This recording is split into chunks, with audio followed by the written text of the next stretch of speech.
સહજાનંદ સ્વામી મહારાજની જય, હરિપ્રસાદ સ્વામી મહારાજની જય, આત્મીય સમાજની જય જય જય, દાસના દાસ થવાની જય જય જય.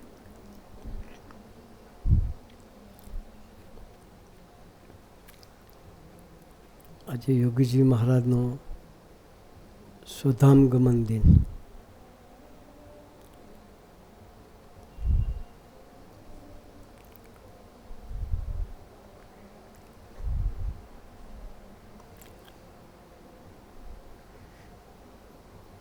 ચોપન વર્ષ પૂરા થયા. કેટલા વર્ષ? યોગીજી મહારાજ સ્વધામ પધાર્યા એને 54 વર્ષ પૂરા થયા. આમાંથી યોગી મહારાજના દર્શન કોણે કરેલા? આ બાજુ આ બાજુ કોઈ હાથ ઊંચા કોણ છે જ નહીં. વડીલોમાંથી ગણતરીના 2 જણા છે.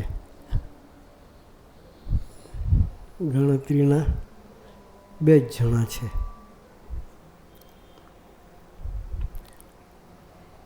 છતાંય આપણે યોગી મહારાજને ઓળખીએ છીએ.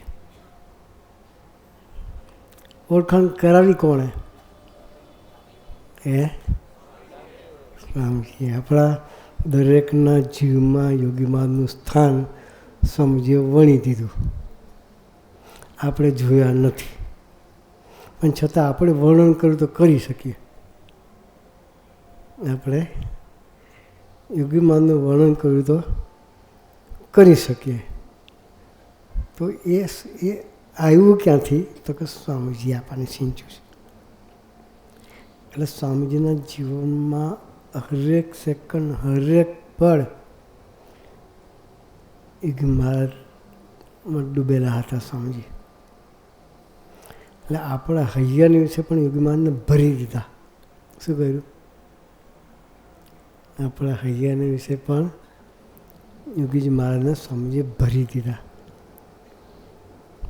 જેવી ગુરુ ભક્તિ સ્વામીજીએ યોગીજી મહારાજ માટે કરી, આપણે તો સ્વામીજીના દર્શન કર્યા છે. આમાંથી સ્વામીજીના દર્શન કર્યા છે કેટલા છે? મોર દેન 90%. 90% ઉપર સ્વામીજીના દર્શન કર્યા છે. તો આપણે હવે જેમ સ્વામીજીને યોગી મહારાજના જ ઓળકાર આવતા હતા હરેક સેકન્ડ, એમ આપણે સ્વામીજીમાં ડૂબી અને સ્વામીજીની વાત બીજાને કરવી છે. દરેકના હૈયામાં સ્વામીજી આપણે સ્થાપવા છે. એ આપણી ગુરુ ભક્તિ. કરવું છે ને કે નહીં કરવું? સ્વામીજીના પ્રસંગોનો અનુભવ ખરા કે નહીં આપણને? ઢગલા બંધ નહીં? જેમ સ્વામીજીએ યોગી મહારાજને છતરાયા કર્યા ને પોતાના હૈયાને વિશે પધરાવ્યા, 2 કર્યું એને. બાપાને રાખીને ફરતા હતા ભાઈ. એમ આપણે સ્વામીજીને હાથે રાખવા છે. એટલે સ્વામીજીને છતરાયા કરવા છે. એ આપણી ગુરુ ભક્તિ.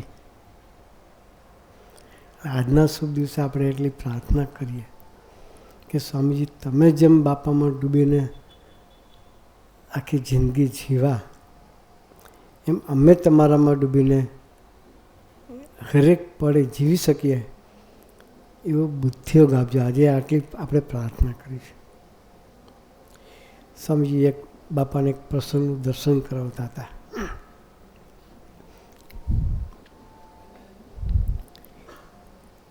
યોગીજી મહારાજ 51 યોગેશ્વરો બનાવવા માટે ખૂબ દાખલો કર્યો. 51 યોગેશ્વરો બનાવવા માટે યોગીજી મહારાજે ખૂબ દાખલો કર્યો.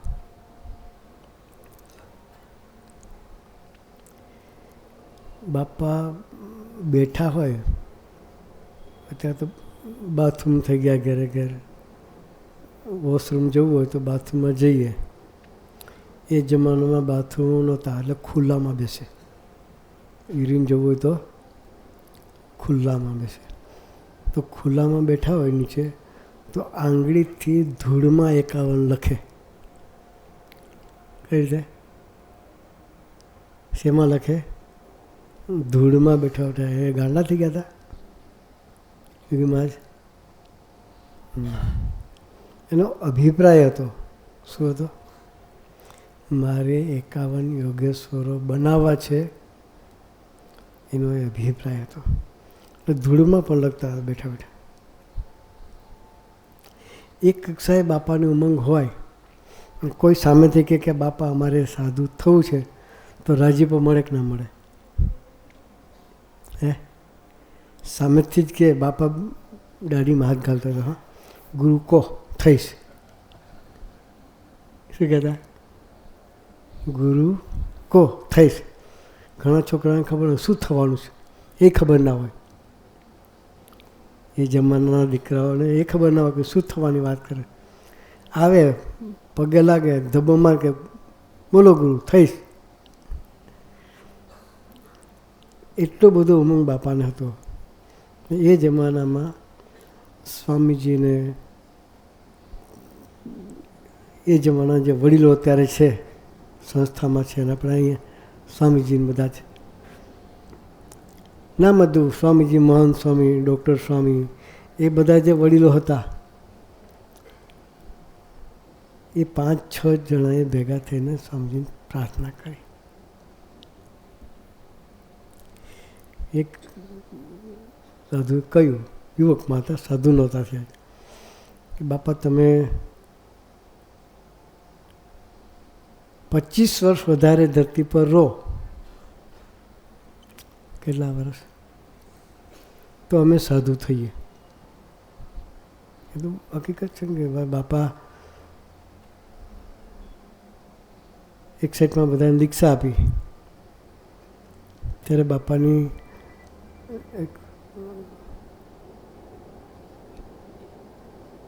70ની આજુબાજુ કંઈક ઉંમર હશે એ વખતે કદાચ.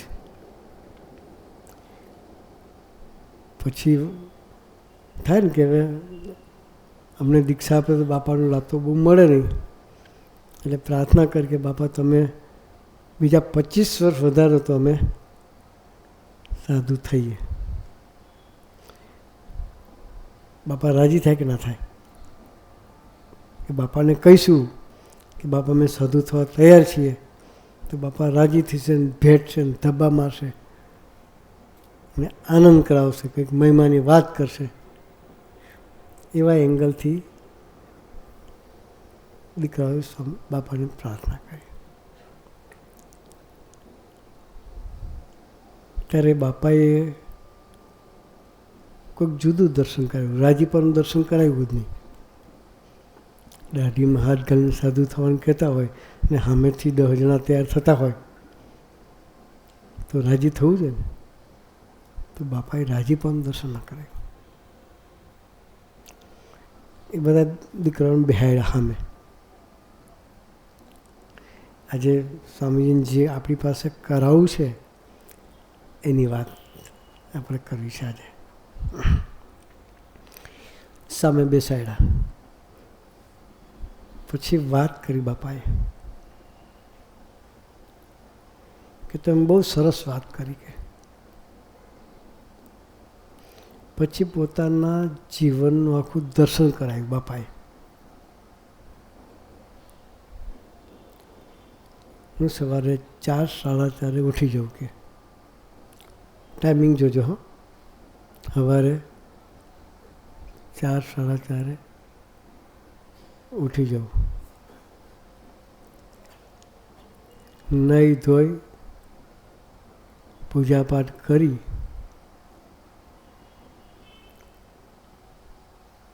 અને રોટલા ઘડું. 1-1.5 કલાક રોટલા ઘડાય. સવારે બધાને નાસ્તો કરાવવાનો. એ જમાનામાં નાસ્તો રોટલાનો હોય, ભાખરી હોય, રોટલી હોય. એવું અત્યારે તમે લોકો નાસ્તો જુદો કરતા હશો. હે શું કહે? સબ્બે શું ખાવ? હે નાસ્તામાં શું હોય? બ્રેડ ને બટર. ઇઝી નહીં? ફ્રીજમાંથી કાઢ્યું, ગરમ કર્યું, બટર લગાડ્યું, ખાઈને ભાગ્યા. એ બ્રેડ બટરનો જમાનો નહોતો. બ્રેડ હતી પણ બાજરાની. કેવી? બાજરાની બ્રેડ. એ રોટલો ઘડીને બધાને આપી દેતા. એ સવારમાં મજૂરો કામે લાગવાનો હોય એને રોટલો, આપણે જેમ મતલબ ચોથું ના ખાય હો.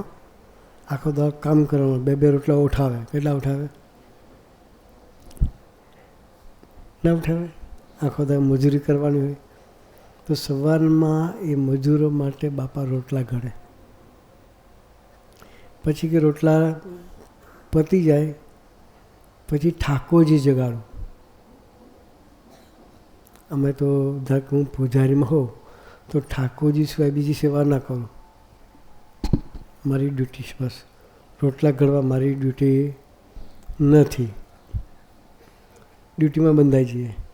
પણ યોગીમાં તો પછી ઠાકોરજી જગાડે. નવલાઈ ધોળાઈ ઠાકોરજીને આરતી કરે, થાળ કરે. એ બધું પતે પછી પાછા 51 પ્રદક્ષિણા કરે.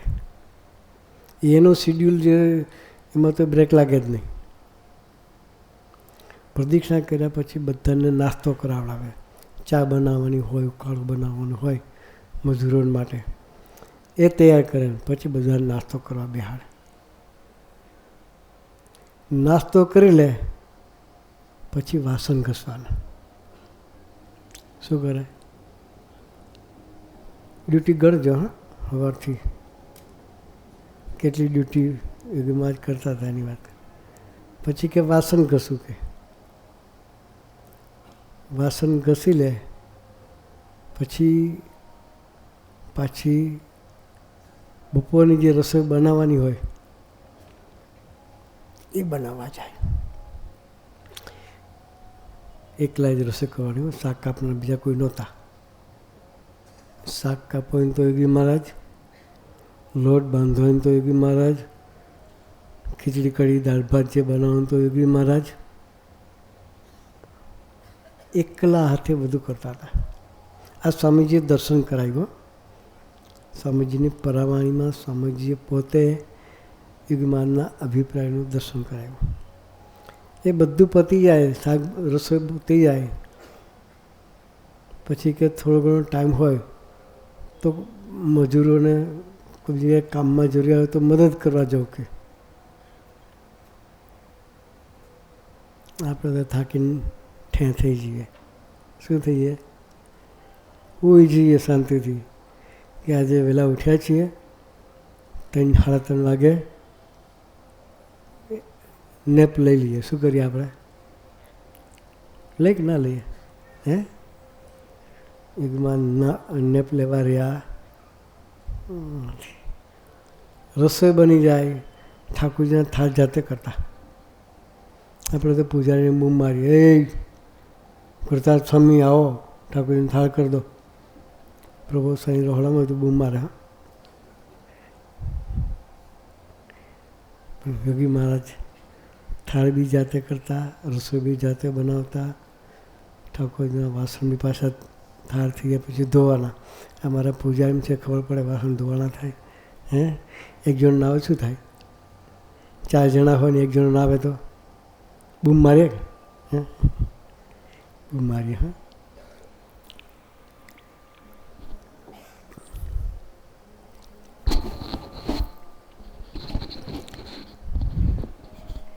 પછી રસોઈ તૈયાર થયા, થાળ થઈ જાય પછી પાછા બધાને જ વડીલ સંતોની પાછી સેવા તો હોય જ. બાપાના જવાનમાં સ્વામી વાત કરે, વિજ્ઞાન સ્વામી અને નિર્ગુણ સ્વામી, એ બંનેની સેવા તો પાછી ખરી. હો, ને ખડે પગે રહેવું પડે ત્યાં તો. આ બધું કરવા છતાં એ કરે પછી હરિભક્તોને જમાડે. હરિભક્તો જમી રહે પછી પાછા વાસણ ઘસવાના. 3 ટાઈમ વાસણ. સવારના નાસ્તાના, બપોરે જમવાના, રાતે જમી લે પછી 3 ટાઈમ તો વાસણ હોય. બપોરે જમાડી દે પછી વાસણ ઘસી નાખે. પછી કલાક જે હોય એ ઠાકોરજી આગળ બેસીને ભજન કરે. શું કરે? કલાક વચ્ચે મર્જિંગ ટાઈમ કેમ શું કહો તમે? Merging time.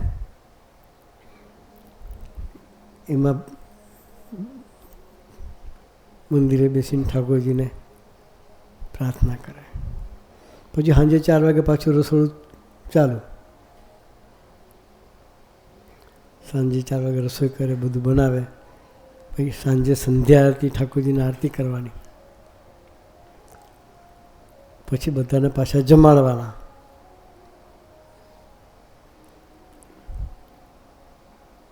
જમાડ્યા પછી રાતની સભા હોય એ સભા પાછી કરવાની. હો, એમાં બ્રેક ના લાગે કે થાક્યા છે તો સભા સ્કીપ કરી દઈએ. આપણે શું કરીએ?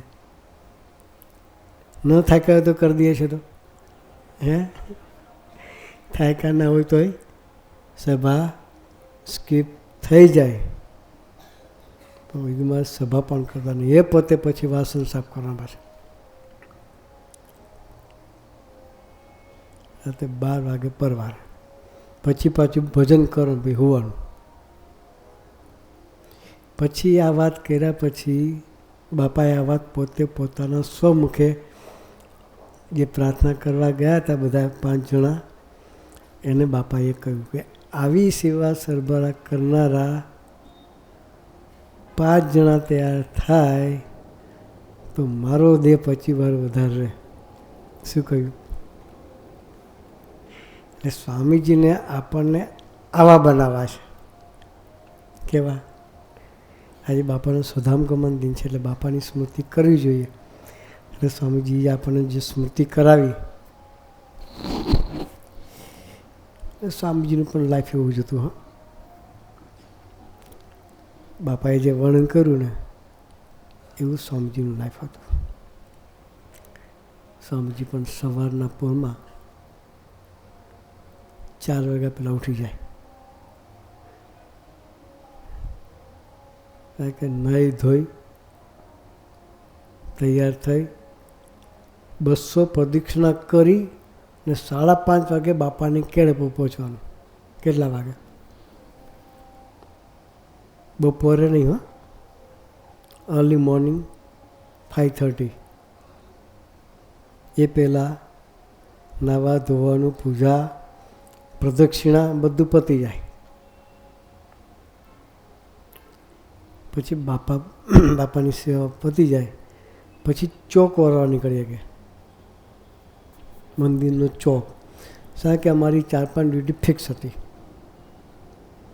એક મંદિરનો ચોક વાળવાનો,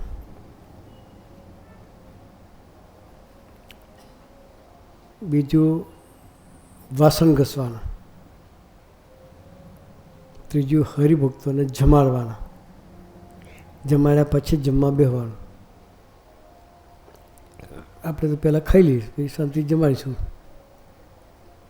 એ વધે તો હરિભક્તોને જમાડતા વધે. ઘણી વખત ન બી વધે, ખૂટે બી ખરું. સ્વામીજી કહેતા ઘણી વખત તો અમારા હાથમાં દાળ એકલી જ આવતી. શું આવતું? આપણા હાથમાં દાળ એકલી આવે તો કેટલા દિવસો મંગરે? હે, આપણા હાથમાં એકલી દાળ સેવા આટલી કરતા હોય, એકલી દાળ પીવા મળે તો અમારી તો ન રહે. ધીરે તમારા લોકોને રહે તો કંઈ કહેવાય નહીં. હો, એમાં તો ગમે તે આગું પાછું કરીને સેટિંગ કરી લઈએ. પણ સ્વામીજી પણ એવી સેવા ભક્તિ કરતા હતા જે બાપાને ગમતી હતી. એવી વડીલોની સેવા. કારણ કે નવરા પડીએ તો હોઈ ના જઈએ. બાપાના જૂના જે હરિભક્તો હતા શાસ્ત્રીમાં વખતના, એની પાસે બેસીને ગોષ્ઠી સાંભળીએ. કે શું કરે? કારણ કે નવરા રાતે પડીએ. આખો દિવસ તો સવારે ઉઠીએ રાતના 12 વાગ્યા સુધી અમને નવરાશ ન મળે. કન્ટિન્યુઅસ સેવા ચાલતી હોય. કારણ કે ગૌશાળા સાફ કરવા મોકલી દે. થોડા ફ્રી પડે તો ઘાટ સાફ કરાવે. ઘાટ નદીનો પ્રવાહ હોય એમાં સાફ કરવું હોય તો કે ત્યાંય મોકલે. કે અમે નવરા નહોતા હતા. કે અને સ્વામીજીને બાપાએ આજ્ઞા કરેલી કે ગુરુ રાતે યુવકોને ગોષ્ઠી કર્યા વગર સુવાનું નહીં. શું કહે? યુવકોને ગોષ્ઠી કર્યા વગર સુવાનું નહીં. ગોષ્ઠી ક્યારે કરતા હતા? સાંજે 5 વાગે? રાતે 8 વાગે? ના, બાપા પોળ્યાય પછી ચેષ્ટા બેષ્ટા કરીને 1 વાગ્યા પછી ગોષ્ઠી ચાલુ કરવાની. કેટલા વાગે? 10 મિનિટ ગોષ્ઠી કરતા તેવું. કલાક 1.5 કલાક આનંદ કરાવે. કારણ કે 2:30 વાગ્યા પહેલાં કોઈ રાતે હોતા નહીં. રાતે 2:30 વાગ્યા પહેલાં કોઈ દી સૂતા નથી. 4 વાગે નાવા ધોવા જતા રહે તો કેટલા કલાક આરામ થયો? 2:30 થી 4,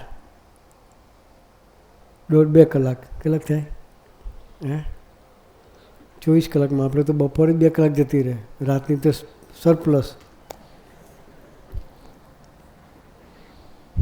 એટલે એવી સેવા સરભરા સ્વામીજીએ પણ કરી હતી. એટલે સ્વામીજી કહેતા હતા કે બાપાને અમારા તરફથી હાસ હતી. કે શું હતી? અમારા તરફથી હાસ હતી. આપણે સ્વામીજીને હાસ કરાવી છે. શું કરાવવું છે? સ્વામીજીને શું કરાવવું છે? હાસ એમ બોલે ને, અંદરથી ઓળખાણ હાસ. આપણે સ્વામીજીને હાસ કરાવી છે. તો આપણે બધાએ પણ એવી સરસ સેવા ભક્તિ કરતા થવું છે. ભક્તિ સ્વામી, હરિપ્રિય સ્વામી, નિષ્કામભાઈ એની પાસે માર્ગદર્શન લઈ અને સ્વામીજીના ખરેખરા દીકરા થઈ અને હાસ થાય એવું જીવન જીવી અંતરે આપણે હાસ કરવી છે. તો એવી હાસ કરવા માટે ગુરુએ આપણને સૌને એમના જેવી સેવા ભક્તિ કરવાનું બળ બુદ્ધિને શક્તિ આપે.